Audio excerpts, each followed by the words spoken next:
Pwede ka bang magkaroon ng status na profile not recommendable sa iyong account kapag nag-post ka ng screenshot? Oo guys, pwede nga na magkaroon ka ng status na profile not recommendable kapag nag-post ka ng screenshot. Pero hindi naman lahat ng uri ng screenshot ay magiging dahilan para magkaroon ka ng profile not recommendable.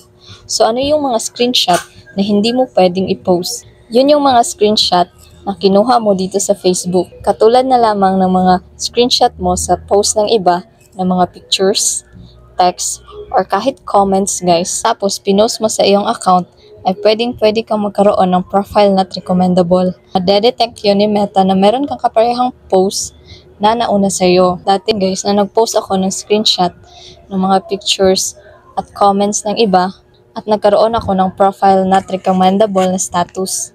At pagkatapos nun guys, ang ginawa ko is dinelete ko lahat yun ng mga post ko na screenshot. At yun, nawala agad ang status na profile not recommendable. Kung ang screenshot naman ay galing sa iyong account o yung screenshot mo, wala namang kaparehang post dati. So, safe naman yun guys.